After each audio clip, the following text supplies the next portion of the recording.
அனைவருக்கும் வணக்கம். வலி வரணும் அப்படின்னு சொல்லிட்டு காத்திருக்கிற ஒரே வீடு பிரசவ வீடாத்தான் இருக்கும். யாரும் வலி வரணும்னு சொல்லி எதிர்பார்க்க மாட்டாங்கல்ல. ஆனா உலகத்துல பிரசவ வீட்டுல மாத்திரம் எப்போ வலி வரும்னு காத்திருப்பாங்க. என்னோட மனைவி கன்சீவா இருக்கிறப்போ சொன்ன டேட்டு வழி வரல. அவங்க சொல்லியிருந்தாங்க இந்த டேட் சொல்லி கூப்பிட்டுட்டு வந்துருங்க அப்படின்னு சொல்லிட்டு கசாயம் அது இதெல்லாம் கொடுத்து அவளை காலையில் ஒரு 11 மணிக்கு ஹாஸ்பிட்டலுக்கு கூட்டு போயாச்சு.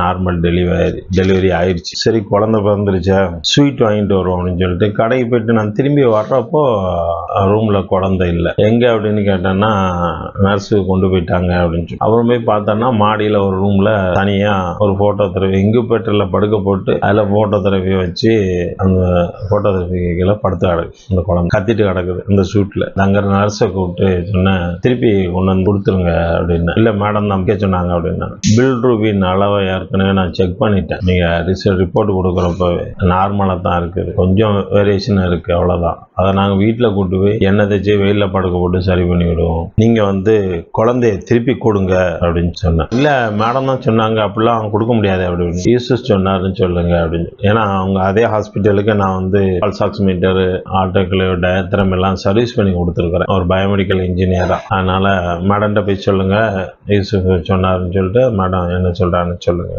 அப்புறம் கொண்டு வந்து கொடுத்துட்டாங்க கொஞ்ச நேரம் கழிச்சு. ஆனா அந்த பொண்ணுக்கு ஒரு ஆச்சரியம், அப்படிலாம் சீக்கிரத்துல அக்செப்ட் பண்ண மாட்டாங்களே, எப்படி கொண்டு வந்து இவனுக்கு சொன்னோன்னே எப்படி கொடுத்தாங்க அப்படின்னு சொல்லி. மேடம் நைட்டு டாக்டர் ரவுண்ட்ஸ் வர்றப்போ அந்த சிஸ்டரும் சேர்ந்து வந்துச்சு. அப்ப டாக்டர் என்ன கேட்டாங்க, என்ன இஷ்யூ அப்படின்னா, இல்ல மேடம் அந்த போட்டோகிராஃபில உள்ள டைம் முடிஞ்சிருச்சு, அதுல உள்ள லைட் எல்லாம் மாத்துங்க அப்படின்னு சொன்னேன். அப்படியா, கொஞ்சம் செஞ்சுறேன், நீ அப்படியே கொஞ்சம் சொல்லி கொடுத்துரு உங்களுக்கு அப்படின்னு. சரி மேடம் அப்படின்னு சொல்லி சில எல்லா ஹாஸ்பிட்டல்லையும் ஒரு ஆளினால் அழகராஜா இருப்பாங்க. அந்த ஆள் தான் ஜெனரேட்டர் பார்க்கணும், அந்த ஆள் தான் ஸ்டெரைல் பண்ற ஆட்டோக்களை ஏதோ ஆச்சுன்னா அதை சரி பண்ணணும், அந்த ஆள் தான் வாட்டர் டேங்க்ல பம்பு இருக்கு ஒழுங்கா இருக்கான்னு பார்க்கணும், அந்த ஆள் தான் எலக்ட்ரிக்கல் வேலையும் பார்ப்பான், அந்த ஆள் தான் மெடிக்கல் எக்யூப்மெண்ட்டையும் சர்வீஸ் பண்ணுவான். அவர் எலக்ட்ரிஷியன் எப்படின்னு கொஞ்சம் பேர் இருப்பாங்க. மறுநாள் அவர் மேடம் உங்களை பார்க்க சொன்னாங்க அப்படின்னோடனே சின்ன சைஸ் டியூப் லைட் ஒரு 6 டியூப் லைட் வாங்கிட்டு வாங்க அப்படின்னு சொன்னேன். அவரு போய் வாங்கிட்டு வந்தார். அவர்கிட்ட கேட்டேன், டியூப் லைட்ல எழுதியிருக்கும்ல எவ்வளவு ஹவர்ஸ் ஓடணும்னு சொல்லிட்டு. ஆமா, இவங்களுக்கு சொல்லிக் கொடுன்னு சொன்னோன்னே அந்த சிஸ்டருக்கு ஒரு ஈகர் வந்துருச்சு. அப்ப நீங்க சொல்லிக் கொடுக்கணும்னா எங்களுக்கும் சொல்லிக் கொடுங்க சார் அப்படின்னு சொல்லிட்டு அப்புறம் அந்த போட்டோகிராஃபி எடுத்து வச்சு எல்லா போட்டோகிராஃபி பின்னாடியும் ஒரு டைமர் இருக்கும். 2000 ஹவர் ஓடி முடிஞ்ச உடனே அந்த டைமரை பார்த்துட்டு 2000 ஹவர் முடிஞ்சிருச்சுன்னா டியூப் லைட் எல்லாம் கழட்டி. குழந்தைய 2 நாள் போடுவாங்களா, அப்போ ஒரு 50 மணி நேரம்னு வச்சுக்கோங்க. அது 6000 7000 ஹவர் ஓடி நின்று இருந்தது அந்த போட்டோகிராஃபி.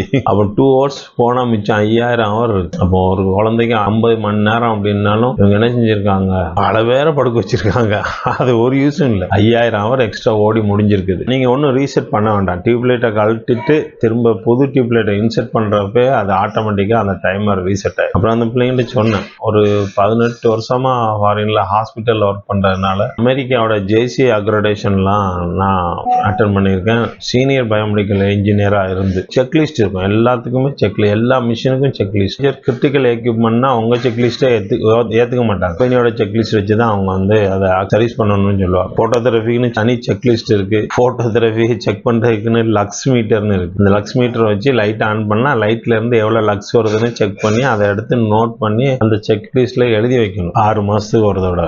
இது கிரிட்டிக்கல் கேர் எக்யூப்மெண்ட் கிடையாது, அதனால 6 மந்த்ஸ் ஒரு தடவை செஞ்சா போதும். அந்த சர்வீஸ் செஞ்சு அதை ஃபைல் பண்ணி வைக்கணும். டெல்லியில ஒரு ஹாஸ்பிட்டல் இன்ஸ்பெக்ட் பண்றதுக்காக கம்பெனி சார்பா வந்திருந்தேன். நம்ம அந்த ஆள்கிட்ட டயாலிசிஸ்க்கு போற தண்ணி எங்க இருக்கு அப்படின்னு, மேல இருக்கு அப்படின்னு. கூலிங் வாட்டர் எங்க இருந்து வருதுன்னு கேட்டா டேங்கை சுத்தி களிமண்ணை சுத்தி மூடி வச்சிருக்காங்க மொட்டை மாடியில டெல்லியில. இதான் லட்சணம்.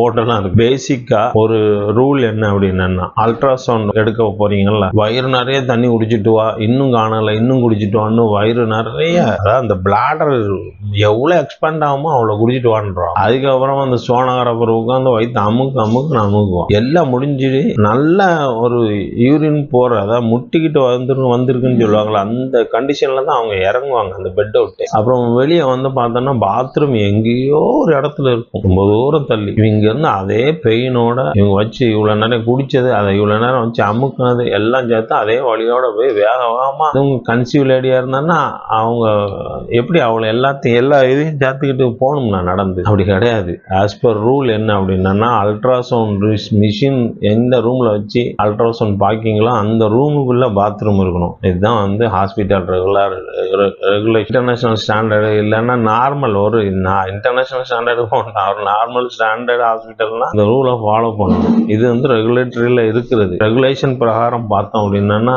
இந்தியாவில் 10% ஹாஸ்பிட்டல் கூட தராது. என்னால தைரியமா சொல்ல முடியும். இவ்வளவு விஷயம் இருக்கு. இவங்க வந்து மெடிக்கல் வேஸ்ட் வந்து ஹாஸ்பிட்டல் கழிவை வந்து ஆத்துல கொண்டு போய் கொட்டுறாங்க. அதுக்குன்னு இன்சினரேட்டர் இருந்து நான் பார்த்ததே கிடையாது. ஆனா இவங்க வந்து நீட்னு வியாக்கியானம் பேசுறாங்கல்ல, குவாலிட்டி அடிக்கணும்னு சொல்லிட்டு. நீங்க அந்த குவாலிட்டி ஹாஸ்பிட்டல்ல காட்ட வேண்டியதானே? காட்ட மாட்டாங்க. பில்ரூபின் செக் பண்றதுக்குன்னு நான் இன்வெசிவ் மிஷின்லாம் இருக்குது. பிளட் எடுத்து செக் பண்ணணும்ல, சும்மா அப்படி குழந்தை மேல 3 தடவை வச்சாலே காட்டிடும். பில்ரூபின் லெவல் எவ்வளவு இருக்குன்னு பார்த்துட்டு நார்மலா இருந்தா கொஞ்சம் முன்ன பின்ன இருக்கும், 5 அப்படிலாம் இருக்கும். ஆனா நம்ம வீட்டுல எண்ணெய் தேய்ச்சி வெயில்ல குழந்தைய படுக்க வச்சாலே போதும். கை செலவுக்கு காசு வேணும்னா 500 ரூபா வாங்கி சொல்லுங்க, குழந்தைய கொடுத்து சொல்லுங்க. அது தாயோட சூட்ல படுத்தாலே அது சரியாயிடும். தாய் கட்டி பிடிச்சி அதே சூட்ல படுத்து கிடந்தாலே சரியாயிடும். இந்த தகவலை ஷேர் பண்ணணும்னு நினைச்சேன். நன்றி, வணக்கம்.